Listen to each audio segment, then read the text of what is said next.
And welcome in, ladies and gentlemen, boys and girls, RFK Refugees podcast. Ted here, John here, talking all things DC United, all the time. We are awesome like that, aren't we, John? Yeah, weekly. We're weekly talking about that thing. Sometimes more than weekly. We have a very special guest potentially coming up tomorrow. So, stick around for that. Stick around for that announcement. I'm gonna tease that announcement out. We're teasing the tease. We're teasing the tease. Exactly. But yeah. Should we just jump right into it, or should we? Or is there anything you want to? I have my work Zoom background on, so all of you people who happen to be watching right now, you can see my cool fake bookshelf that I have as my background. What's up? And I don't even have it on the computer, so that's what you're gonna get the entire broadcast. I'm broadcasting live from my studio in Brooklyn, New York. Yep. That I live in only for podcasts. Haven't gotten the Zoom into the Zoom background thing. We don't. We're all like IT people, so we all just we always did calls without video, and that just carried on through. Now some people have. I've seen some, but haven't gotten into the whole Zoom background thing. No one wants to see my basement, and they don't want to see the raccoon over my shoulder. I think it's just good for everyone's benefit. Before we get into the actual show, I feel like we should continue the tradition of plugs up front. Yes. We have plugs to plug. If you go to rfkrefugees.com, if you haven't been there, do that now. Check out our site. It's great. Thank you, producer Brian. We have articles on there now. Ted has written an article about DC United's new signing, who we'll talk about later on the show. And also there's a merch page. So if you go to DCUnited.com, don't do that. I mean, you can, but that won't take you here. But rfkrefugees.com/merch, I believe. It's on the top nav. If it's not merch, it could be something else, but it's probably merch. We've got stickers. And I was going to show the stickers, but I left them upstairs. So visualize what a sticker looks like, and it looks like that. And then also t-shirts. We have t-shirts that are going to be shipped at the end of October. We have enough people who have ordered it. Thank you so much for ordering already. That will be shipping them out for sure in October. So if you want one, it's our new logo that you can see everywhere. We have it plastered everywhere now, which is the point of branding. But you can get that shirt in unisex or ladies sizes. So yes. If you want that, do that. Yes, and I put up the website. I am quick like that, so you can see the shirt like that. And you can also, see the sticker. If for some reason you want to join us also on Patreon, if you just want to give us money on a monthly basis, you can do that too. Patreon.com/RFKRefugees. Patreon.com. Ted's camera is falling down. There we go. Oh, okay. That's what you. He's gonna hold it. He's gonna selfie hold the camera the entire episode. I'm gonna wait for you to start, and then I might switch to another camera. All right, I'm gonna keep talking then. So we'll talk about.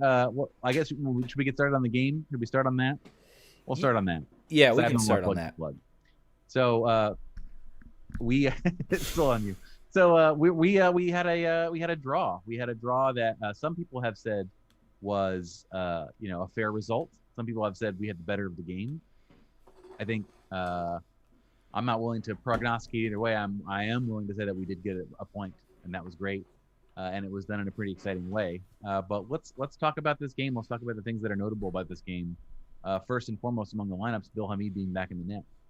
Bill Hamid back in the net, and he was solid. Bill Hamid made some pretty solid saves. I mean, overall, I guess I sat there and I kind of said in the first half, I kind of said this was an average sort of first half, and maybe it's. I guess comparatively to what we've seen out of this team, it was certainly a better first half. It does kind of feel like maybe this team is starting to pull it together a little bit, maybe to stop being, on completely different pages in the offensive third. They get a goal, a first half goal, a leading goal. In September of 2019, is it the first time they scored in the first half? I believe? Yeah. The Seattle game, which feels like a decade ago. I was at that game. It was. So yeah, they got a goal, which was good. It's good to score a goal. Came from somebody who really needs it, Nola Kamara. Off a press, off kind of what if this team's gonna be successful and they're getting goals like that, that's pretty much how they're gonna play. The pressing style. A lot of fans. There was one. I won't say name, but there were some fans that were saying, "Oh, he almost blew it. He almost blew the chance." I'm like, the keeper got his hand to it, so he hit it with enough power, and he got maybe a little bit of a lucky bounce on the shot. That's something I think Ola Kamara desperately needed. He needed a breakaway chance and a chance to finish. And he got it. And I think I'm not going to take anything away from him on that. That was a really, really nice. You got to score it. He almost missed it. And I said, I think if he missed it, he would have packed his bags immediately on the breakaway. And he hit the inside of the post and the ball went in. But I thought it was interesting that Gelman Rivas was trying to make sure that all the team came and celebrated with him. Oh, yeah. Total striker move. You'd love to see that. And most of them didn't. I don't know. I think that because they were not forward on the play because it was such a weird developing. They were probably just still hanging out. They didn't want to run. But yeah, goal scored. That was what minute was that goal? The 5th minute. 5th minute. So not only was it the first half, it was like way early in the first half. It was pretty crazy. Like, I think I sat down to watch the match, and I got up, grabbed like a drink or something, came back, and it was like I was seeing like celebration, and I was like, wait, what? We're up? What's going on? What is this? I'm not used to this. I'm like, that's got to be like offside. VAR is going to overturn that. There's no way. I think Yamil also hit the crossbar, I believe, and so sort of right after that, Ola was playing like a man possessed after that goal happened. Clearly, like I've never seen a player more lacking for confidence and then more instantly like restored by having that goal happen than Ola Kamara, which is great to see because we obviously need him to score more goals than that. But so the flow was going towards DC United there for the first 15-20 minutes, and then something bad happened. A Donovan Pines mistake that looked probably more ridiculous than it was. It was sort of like he got caught in between a headed clearance and a bicycle kick side of the foot clearance, and resulting in doing neither of those things, and then Pozuelo getting the ball and scoring from a pretty easy. He basically could have done anything else than what he did, and the ball would have gone away from Pozuelo, but he did it in such it was like almost an acrobatic attempt at a clearance. It's like he shaped his body into an O, so the ball could go through the O and then be scored. That's sort of what he did. Drop right to Pozuelo. I was like, oh, thank you very much. I'll tuck that in. So it was 2 goals off 2 really bad defensive plays. You had Ola Kamara, by the way, applying a press, but being in the right position to make that play. But it was off a bad pass. A bad pass by I think it was Omar Gonzalez, I think, on that. Really, really downhill from him. I'll tell you that much. But a bad pass from him, and then you have what happened with Donovan Pines. Overall, it was good to see this team at least look like they belonged on that field. Yep, that's a very good team. A team that is way better than they are. Oh yeah, it's like we're in a different division. If you look at like the normal output of that roster and then ours, like we're in different universes. So the fact that on the day DC could play up and Toronto honestly could play down, which is kind of what happened, is a good thing. That's what MLS is all about. That's the fact. That's this league in a nutshell, is sort of that way this game went. So we went into the half 1-1. The injury was when was the injury? The injury was before half. So 44th minute. New show quasi favorite Mohamed Abu laid out basically. He did the hockey player sacrificed the body for a block shot, and in so doing bent or snapped his MCL on one of his knees. The man was in pain. It was clear after the shot was blocked, like it was not good. And then at the half he had to go off. But you're thinking 1-1. That's probably not what you were expecting when the game started. You have now lost one of your 2 defensive midfielders on the roster. So it was a really open question on sort of what was going to happen after half. And what happened after half was Skripal came on, and we saw a bit of a formation change. We did. We saw them sort of switch out to a push Julian Gressel in center. I think overall the team struggled a little bit after that. There was clear that I think Toronto got more of the ball.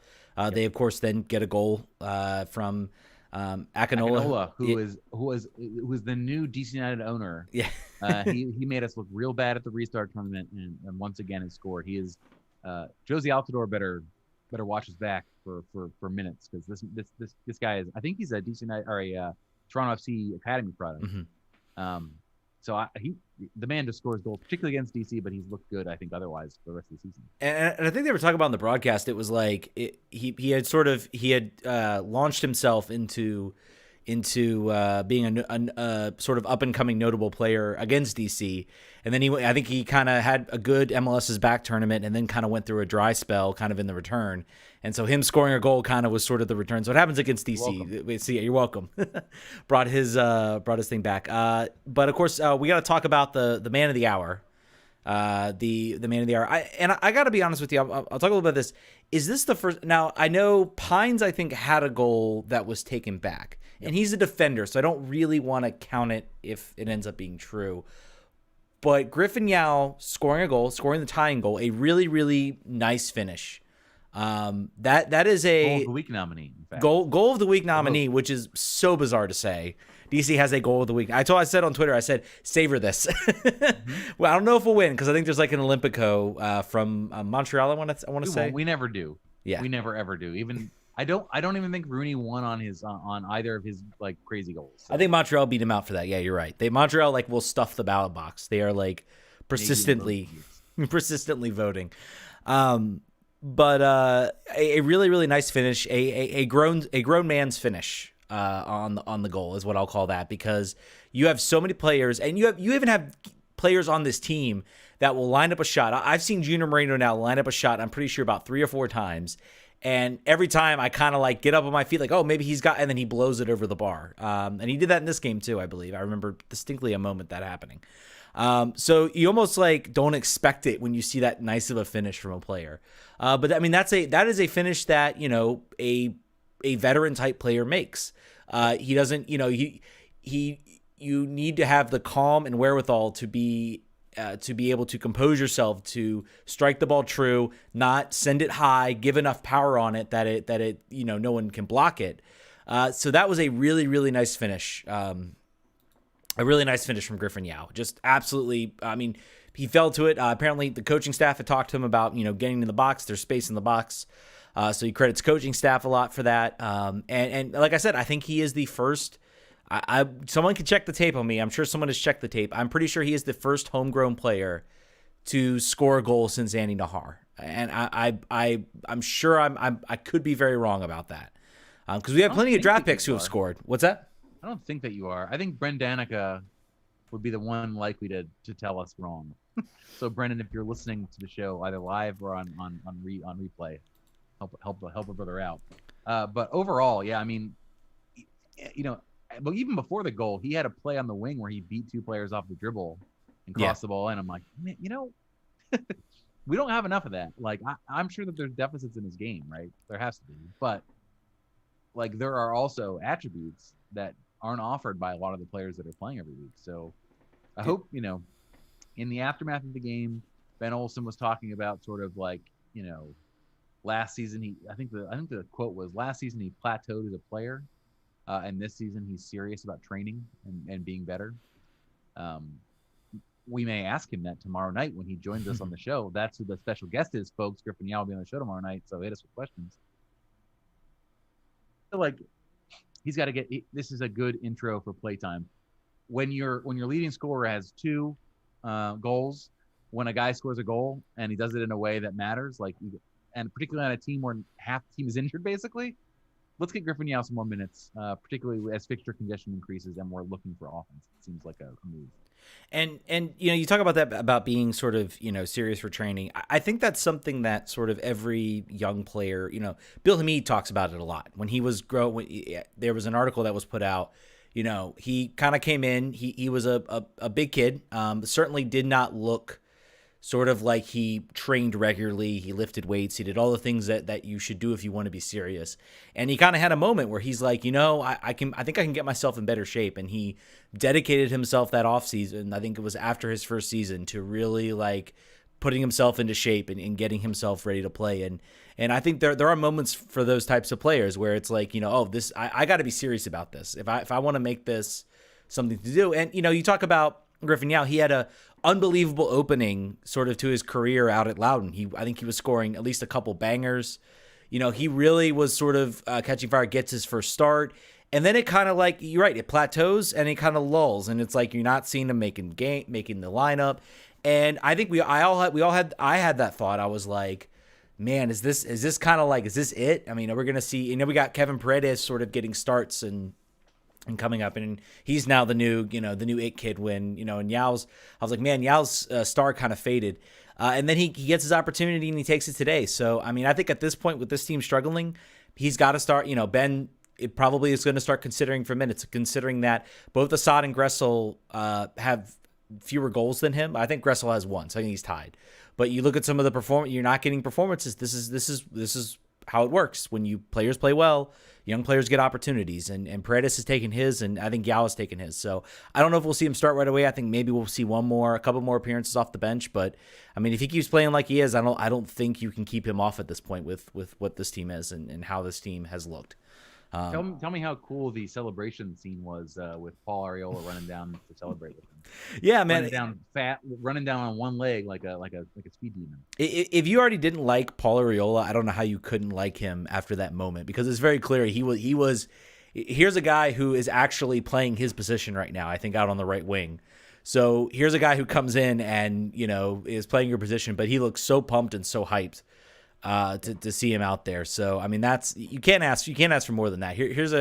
I will forever love Paul Arriola for seeing that. And Griffin went and pointed right to him.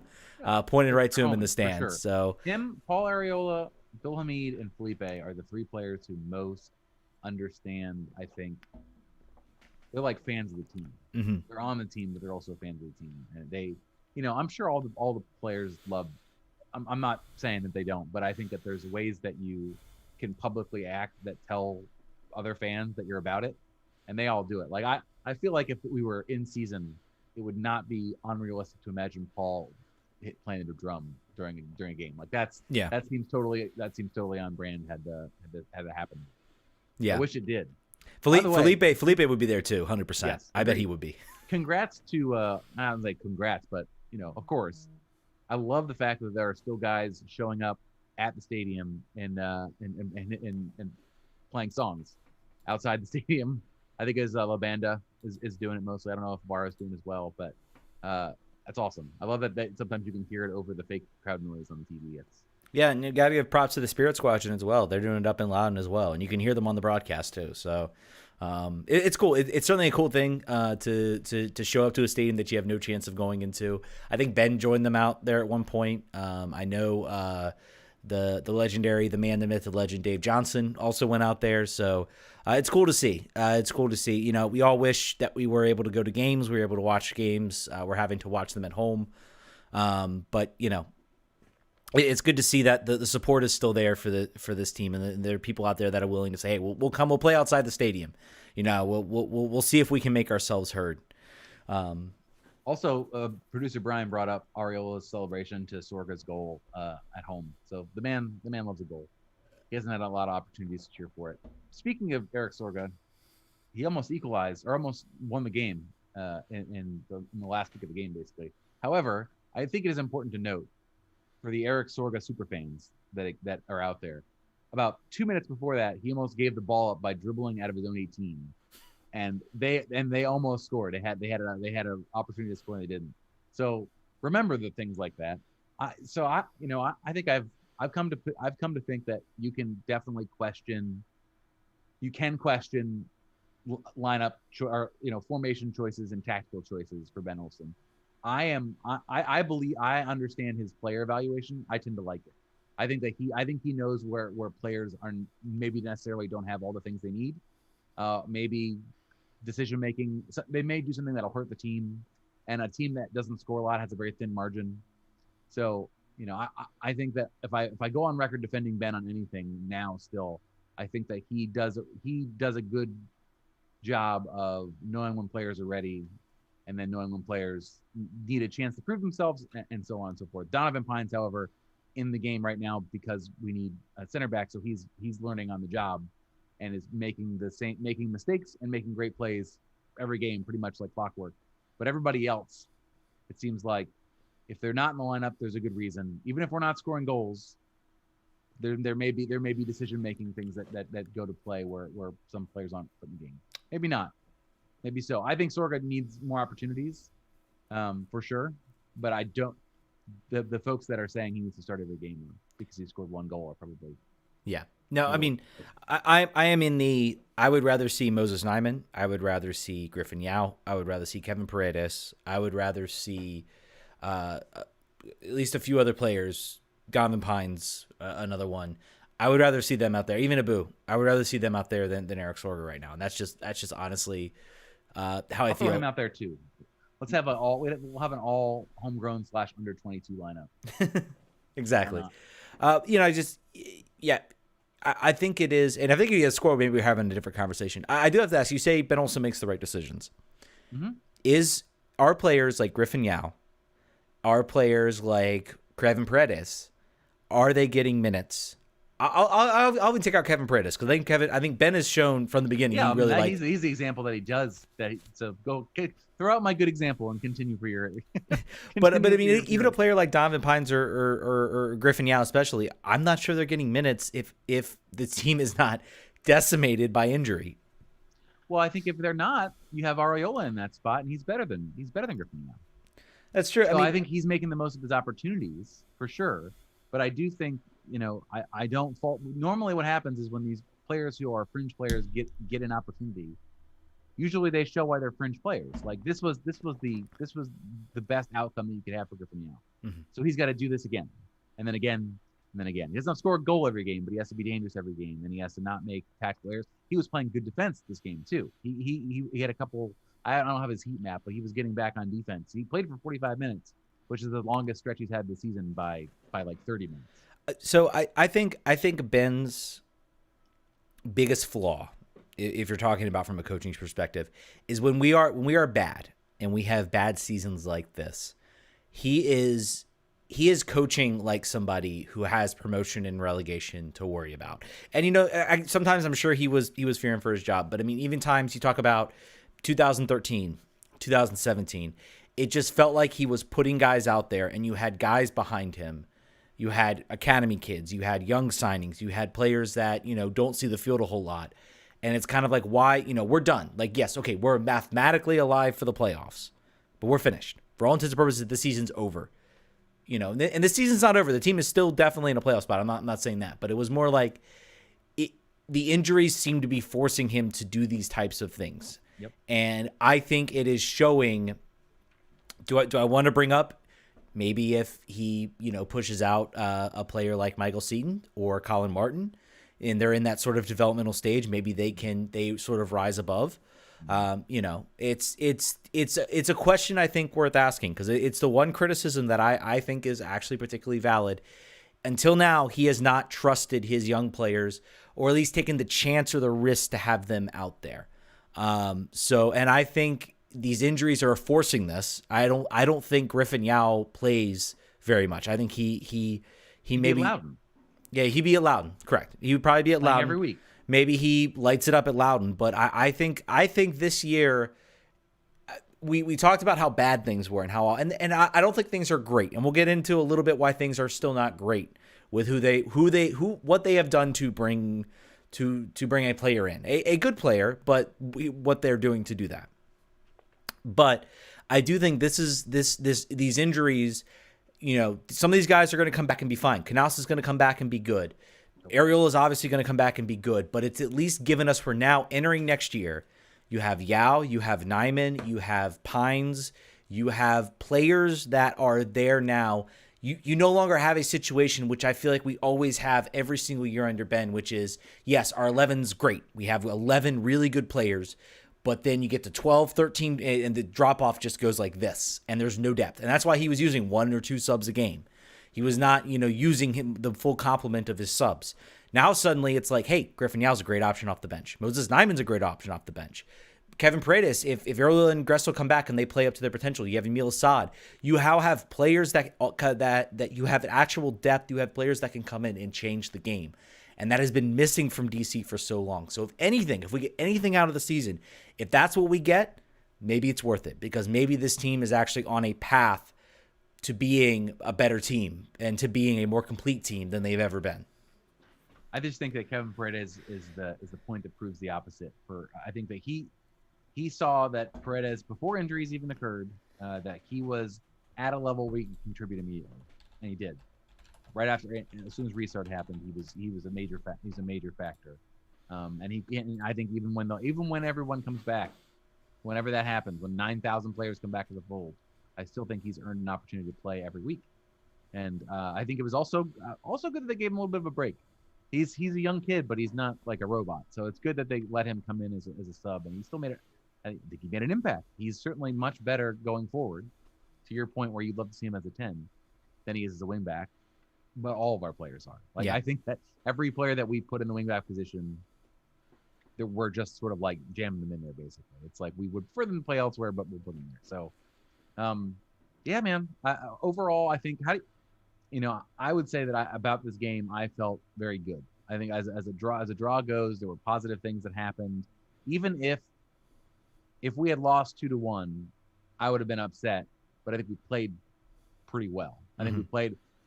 I think the thing that we'll forever compare this to is New York City FC 0-0 draw. Is it better? Does it feel better than that? If we had lost, would it have still felt better than that? Probably would have, to me personally. But the fact that we got the draw, that Griffin Yow got the first goal, that Bill Hamid's back, I think that you got to feel real positive about that going into our game on Wednesday. Yes, and we have the phone lines open now, 202-905-0454 if you want to get into the conversation. Producer Brian is listening. Hopefully everything works with the calls. We had some issues last time, but we are soldiering on.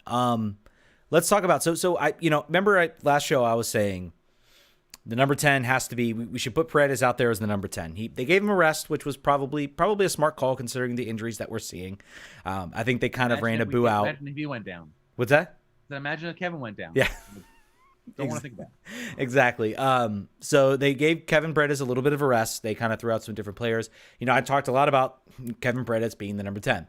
But then DC goes and makes a move. And we'll get into why maybe this is not a good move in a minute. But let's focus on the positive because there's plenty of negative.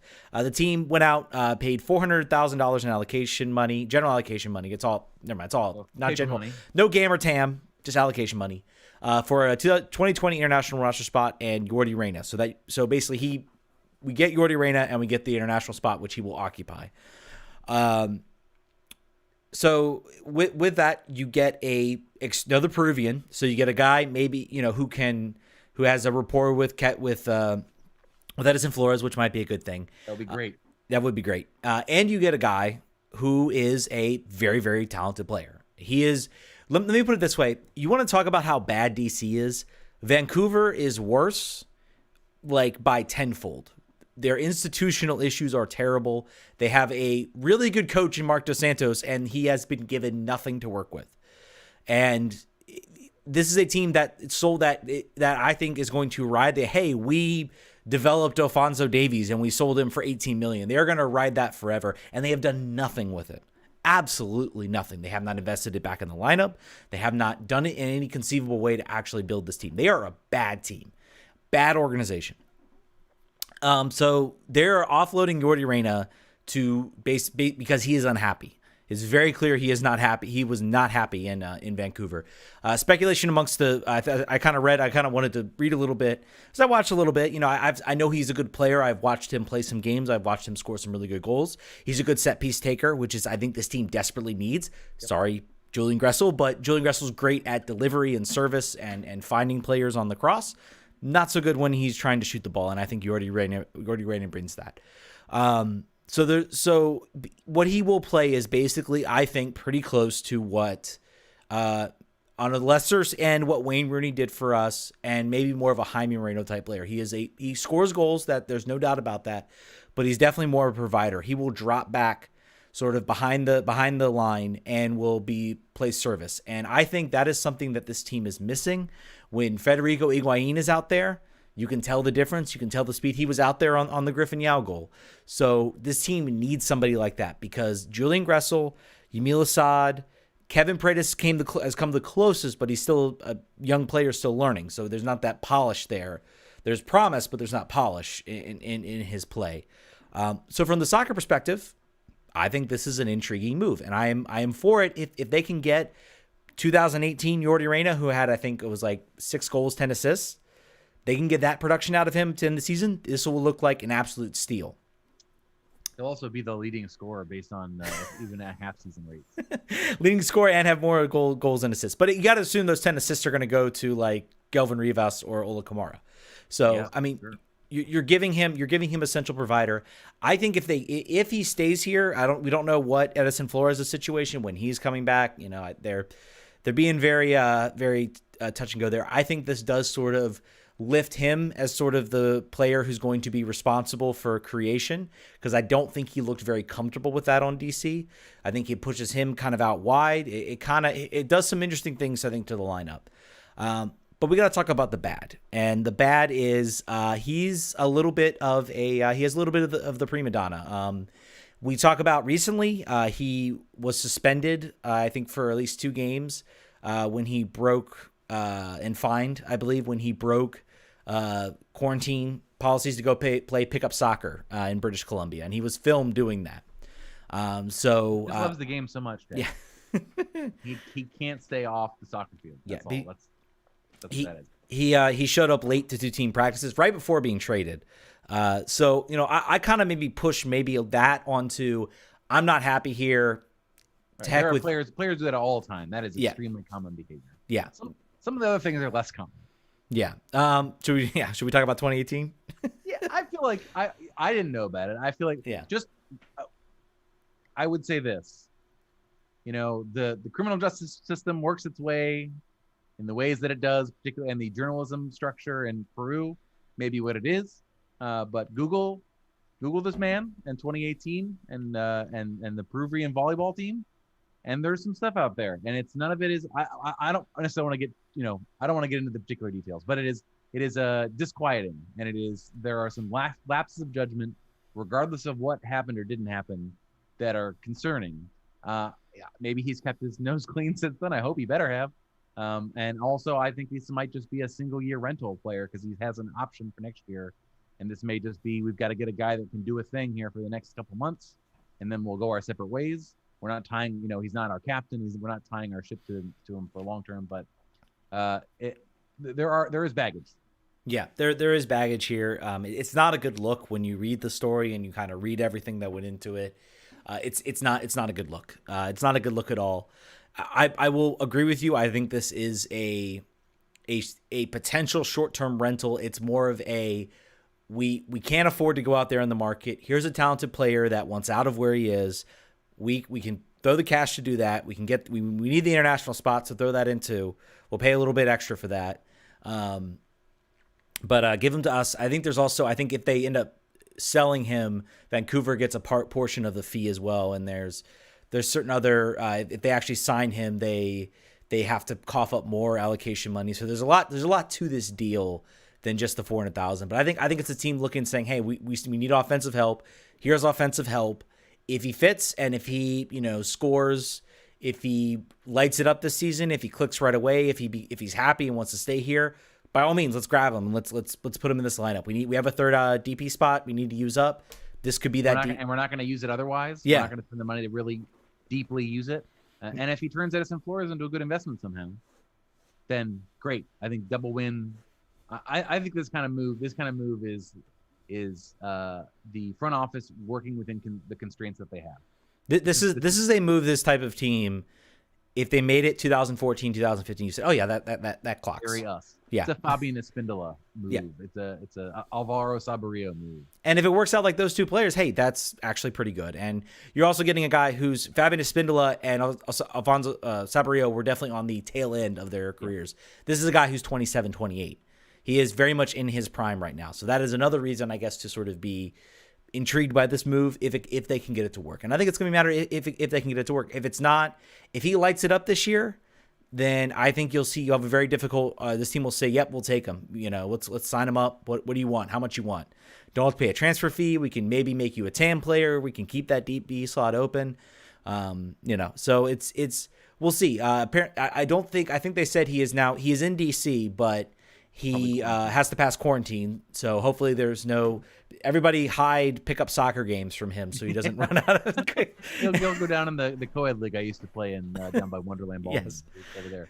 Go into his Facebook and block. Hopefully DC said, "Oh, give us your Facebook password," and just blocked every single group in DC that was pickup soccer related. Do you think anyone in the local media is going to ask him about the 2018 story? I don't know. I don't imagine, right? So I don't see Goff asking that question at the press conference. So someone did actually. I think it was Don. Pablo, I could see doing it. Yeah, Don, one of our fans, brought that up, and he said apparently, he's been cleared.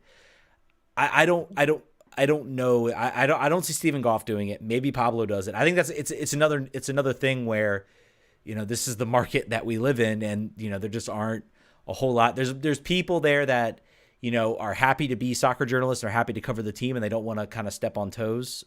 But it'll be interesting to see if that does happen or if that's brought up. I'll be curious to see. What's that? This show will not be calling into the Zoom to do that. But somebody else, if you want to do it, we'll send you a free sticker. Yes. Pablo, if you're listening and want a free sticker, you can do it. Right. I don't want to incite any fan to do that, but yeah, it's from a soccer perspective, it has some potential. I think there is some potential there, and I'll be on a Saturday morning too. Yeah, which was weird. I woke up. I'm like, bleh. I didn't wake up. I was awake. I'm always awake. I'm never not sleeping. Yeah, I remember sleeping. But it was like I think it was like 10:30 on the Instagram page where the release came out. So, yeah, and it was also like it was a trade that was like done, and then 2 minutes later they announced the signing. It was very, very quick. Moved very quickly. Yeah, so 202-904-905-0454 if you want to jump in. I'm not sure there's much else to really. Let us know if you want to talk about Loudoun United. It's not going good. Now I will say they kept Pittsburgh to 1 goal. Pittsburgh usually scores 4 or 5 goals a game. They gotta stop getting red cards though, man. I swear. Yeah, they really do. They really do need to. They've had a player sent off in three of their past 4 games, and those are the games they actually played. They played well in. A 2-1 loss to Hartford Athletic, a 1-1 draw to Bethlehem Steel, and then they lost 4-0 to Bethlehem Steel and had nobody sent off. So very, very clearly the message is just go ahead, have somebody walk up and just punch somebody to start the game, and then the game will go at least a little bit better than if you. So was our defenders too. I think it was Saravia this week. I know Lundgaard got one.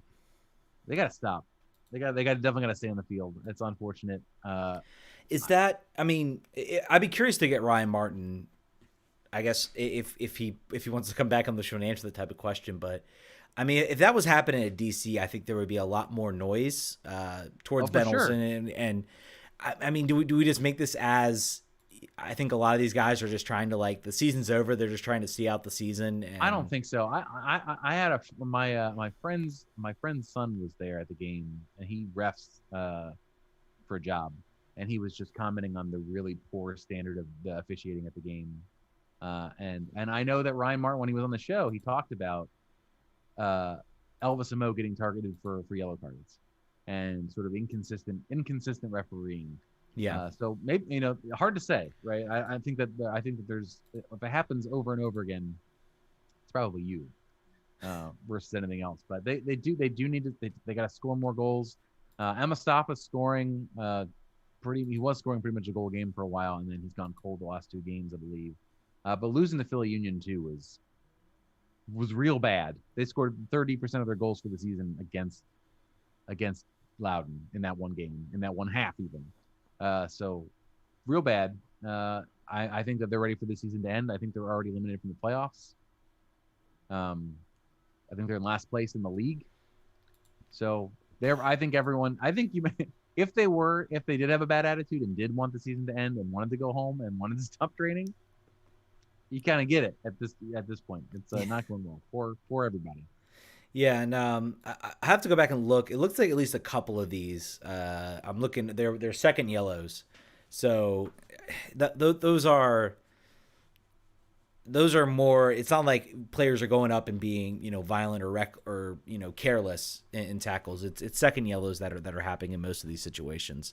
So that is one thing to kind of point to, I guess. And we had a comment on the YouTube page. 290 DC 99 said, "Are we going to call up a center midfielder from Loudoun?" No, we are not. No.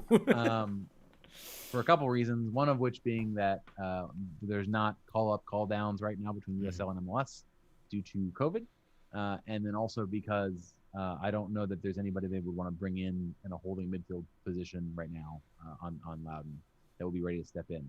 So they're just going to have to rejigger, right? I think they're just going to have to change their formation. They're going to have to do some things a little bit differently than they wanted to. I'm hoping Birnbaum can get back.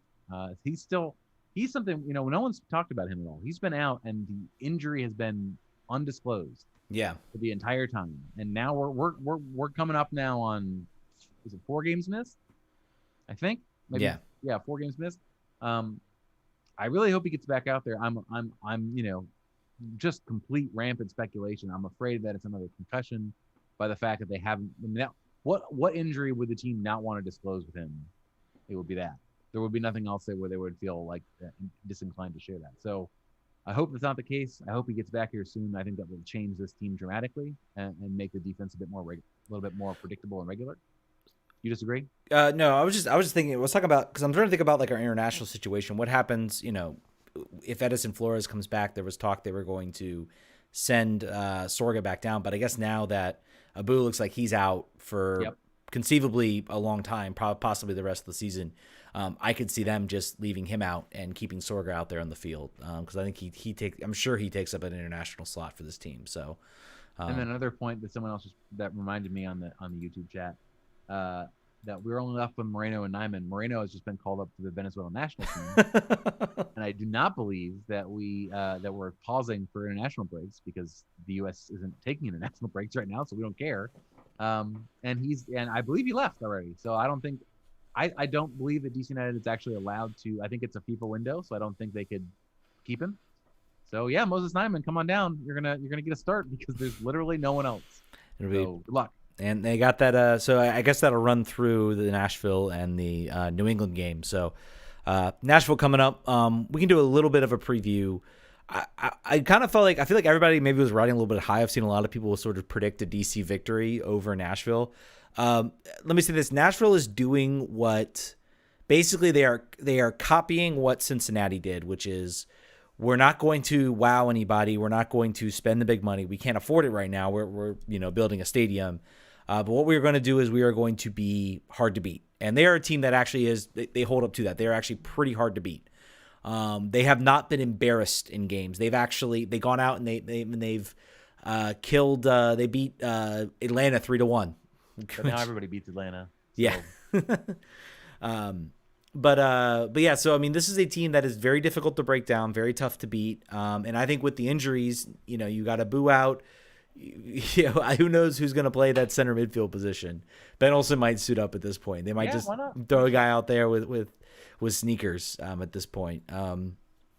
So I don't know if maybe it's a Paredes-Nyman type situation. Maybe he gets thrown out there.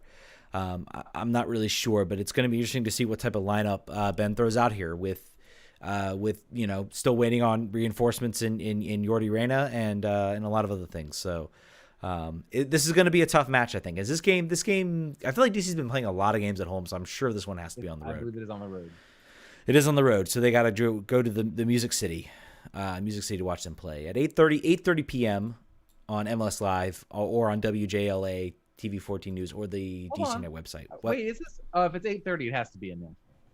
Yeah, we don't have we have not doing 8:30 starts. I'm just looking right now. The picture is on the website. Still says Audi Field. Did you verify it was? Yeah, it's Nissan Stadium. Okay.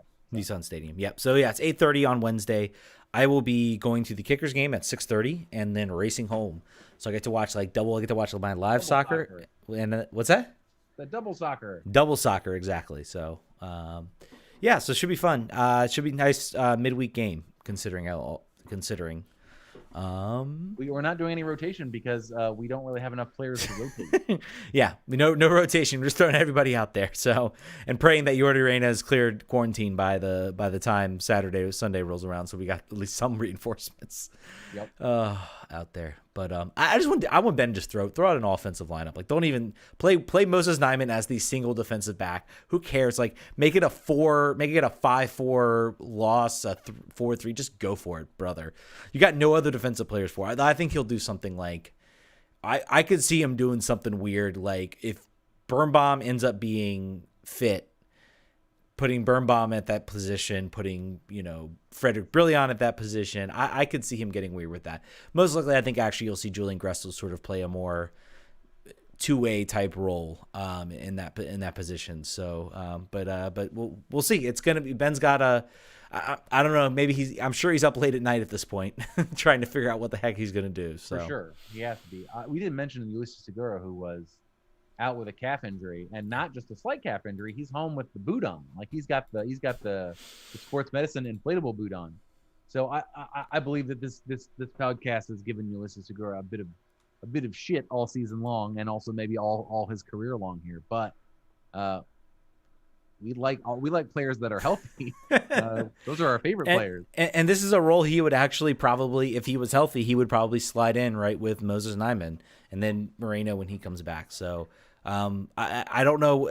Are all the guys listed as out, or is it, Ben likes to play coy with his injuries. He's like one of the most like hockey. He's like a hockey coach. Yeah. He's like, lower body injury.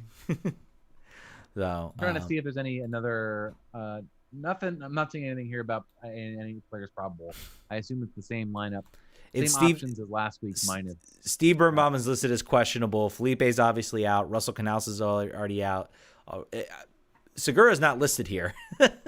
So he was at home with the boot on Instagram. He's definitely not playing. Yeah, he's not playing on Wednesday. Though maybe that's like precautionary type thing. Who knows? Sometimes they say it in a press conference. Maybe we should start dialing into these press conferences. We can. We just don't. So let's make some predictions here. First game against Nashville on the road. We have the lineup that we have minus defensive midfielders. Do you think that they find a way to get it done on the road and win a game, or are you hoping for at the best a draw? I think at the best a draw. I'm going more likely with a 3-1 loss. To be honest, 3-1 loss. I'm gonna say 2-2 draw. I'm gonna feel a little bit more optimistic. I see somehow 2 goals happening again back-to-back weeks. But that's something you gotta look. You gotta have some forward momentum. Yeah. So even on a draw, I'm looking for streaks. So streaks of draws would be fine. Yeah, I hope so. Still got some time to call in. I do want to bring something up. Not MLS DC related, but let's talk. I want to talk a little bit. I guess this is a topic that has a lot of soccer fans, and I think we'll get some in there. The ranging soccer media landscape, and all the over the top services you have to buy now. I went ahead and I purchased Peacock, the NBC service. It's pretty average, I would say. Yeah, I mean, I had NBC Sports Gold. Yeah. So it's all the same stuff. It's just you have to pay more for it. Yeah. I don't know. I do think. Yeah. Bill. Our producer points out Bill is pissed about a lot of people are angry about Peacock. The Android app still doesn't work for me. Bill is not paying that $4.99 a month. You will not make him pay that much. I dropped the 50 for the year because I'm like this. It makes more sense. Prudent, Ted. Way to capitalize on the savings for annual. That's very funny. Yeah. But we got Bundesliga moving to ESPN Plus, which I watched some of that this week, and that was great. And they have what's great about this one, they have all the Bundesliga matches, every single one. Now, if I had to put a caveat, they don't have any of the 2 Bundesliga matches, and I have a team I follow there, FC Heidenheim. I follow them, and I'm very, very disappointed. I was hoping they would have all the Bundesliga and all the 2 Bundesliga, but they just have the Bundesliga. And I think that's because if you bought the Fox Soccer Match Pass, as I did desperately during COVID hours when like there was nothing else to watch, and I'm like, I need to watch a team, so I'm going to watch them. They don't have any commentators for those games, so I think it's an issue of I'm sure they get somebody to commentate the 2 Bundesliga games, but they're not just going to throw the broadcast out there with nothing to show for it. So, but yeah, little disappointing on that front. I'm sorry. I was just trying to check news here. You're talking about the 2 Bundesliga games you watch? Is that what you pay money for a tier that allows you to watch second tier Bundesliga games? Well, it's on ESPN Plus now. It's all on ESPN. Yeah, the whole Bundesliga and 2 Bundesliga. They showed. It was at lunchtime. I think it was wasn't that the DFB Pokal? Wasn't that the cup game? What was the cup? The cup was on there, but the Bundesliga is now all on ESPN Plus, and the 2 Bundesligas there too. It was on Fox Soccer Match Pass, and you could watch it. Karlsruhe and Paderborn and all the okay. Yep. Okay. we're gonna become a 2 Bundesliga podcast as well, depending on how this game goes against Nashville. But it's interesting. It's like everybody has been railing against Peacock and sort of the subscriber service, but hardly anybody, no one really talks about ESPN Plus is it because of the value? Is it because of just the sheer amount of content that you get for it? I've just always been curious about that. No one really talks. Everybody was complaining about the FA Cup final being on ESPN Plus. There's a lot of complaints about that too. So just buy it, you big babies. It is the best deal that has ever existed. If you used to pay $14.99 a month or more for Fox Soccer Plus, which all of us did, most of us have done, shut up. This is great. And I do think you've hit a point here, because I look at this as like, oh man, this is great. Like I can I remember like the days of like Fox Soccer Plus, where that was the only channel where you could watch Bundesliga, EPL, Italian League, French League, and like they would show 1 or 2 games a week. Yep. So it was very lucky if you got to watch, like I got to watch Liverpool, or I got to watch, and now it's like everything's so accessible. To be fair, NBC screwed up a little bit in that they did not do this from the beginning. They instead like did everything where you could just had to have a cable package, and they had like different channels where you could watch the games for free. People get comfortable in that. The ratings weren't great, and they're like, oh, we got to walk that back. We got to put this over an over the top service. So a little bit of script there, but I think you and I both come from sort of the same time frame where like it was super hard and super expensive to watch. You had to call your cable company. First, you had to have a cable company that got Fox Soccer Channel, because a lot of them didn't. And now it's like we have all access, and you can pick and choose your content. I didn't pay for the Champions League stuff. They showed some of the stuff on TNT, so it was mostly the games I wanted to watch. I haven't actually felt the need to do the Peacock service until this year, because now they're showing more games on it. So, I mean, you can still pick and choose what you watch. You saying Champions League just reminded me that I have CBS All Access. Yep. I have Peacock. I have NBC Sports Gold. Well, now it's just, I think Peacock is replaced NBC Sports Gold. Is it? Yeah, I'm pretty sure. But I already paid for it, so I'm getting hosed here. I thought I bought that for a year. I talked to somebody. Yeah, talk to NBC. Hit me in the DMs. I feel like I'm being overcharged. But ESPN Plus is the greatest deal in humanity. And if it was double its price, it would still be a good deal. So shut up. Yeah, it is. It is, man. Bundesliga, USL League One, Championship, US Open. I mean, you get so much soccer on that thing. I love it. I'm watching USL League One games just for fun. Chattanooga Red Wolves. I'm just watching them. Like, why? Because it's on, and that's why. Now, I do wish, and this is the case for Loudoun too. They need to get better cameras for some of these USL. Because there's so much soccer, right? So you get used to EPL presentation, for instance, and it's like crystal clear, and you can tell who all of the players are, no matter what the camera angle is. You're like, I know that guy. It's fine. I got it. But Loudoun games, for instance, I'm like, I feel old. Maybe I need glasses. I don't know who any of these guys are. They have to have very distinctive hair for me to pick them out, because the HD is very fuzzy and I don't like it. The League One games are, I think, because they're not at like big stadiums. They're all like at very like small facilities. Are they using a jetpack at City Stadium to stream it? Is that what you're saying? Maybe. I'm not sure, but you're there, so you don't care. It doesn't yeah, matter. most of the time I'm there. I do watch the games on the road, I guess, and there's sometimes I can't make it to the stadium, so I have to watch the games here. I will say the commentary could be a little bit. It does very much feel like it's like these are USL League broadcasts, but the away commentary. Maybe it's the only fact I'm watching the away commentary. It was really cool. They had Daryl Grove from the guys that do the Total Soccer Show were doing the kickers play-by-play, and that was really cool. And that was kind of a really cool thing. And then they kind of said, nope, we're bringing this all in house. And they unfortunately got left off of that.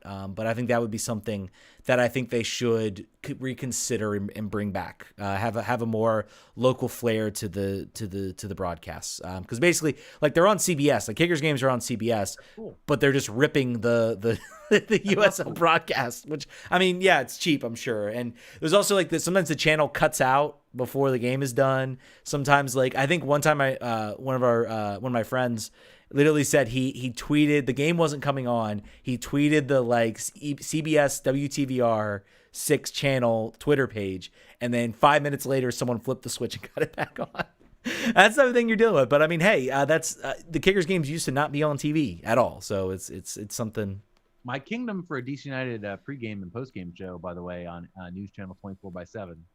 I understand they do one on DCUnited.com, which is great, but it would be real good if instead of whatever horrible garbage show is on before every DC United game, whether it be political or whether it be an infomercial or whether it be religious programming. It's always something I tune in at like 5 minutes before. And I'm just like, can I deal with this for 5 minutes, or do I have to keep the remote in my hand and go back to it? Because I have it now and I just want to just sit there. But it's not great. It's not good. But at least it's HD, and it's not Flow Sports, and it's an improvement. We're making progress. My plea also is to ESPN, fix your darn geolocation. I'm like right on the fringe, so like when I'm at home, I watch on ESPN Plus because the quality's better and it looks nicer on my TV, and it looks great. I'm sure I could finagle the website to work, because apparently the like geofencing for the website is like not great, so I think I can actually watch it. But like anytime I take it off my phone and I'm anywhere like kind of around the Richmond area, ESPN Plus won't work, even though it's supposed to work. So anyway, that would be one thing. Fix the darn geofence. All right. That was kind of my little caveat because soccer wrapped up. Twitter.com/RFKRefugees, Patreon.com/RFKRefugees podcast. Donate. RFKRefugees.com, just the regular old podcast. Yeah. Buy the merch. You can watch us live on the website if you wanted to. But also stay for the articles, because now we're trying to make sure that we know how to write sometimes. We are trying our best to actually write and write coherently. I think I said listen with your eyes on Twitter, and no one else thought that was interesting. All right, y'all. We will catch you all next week. Vamos. Vamos.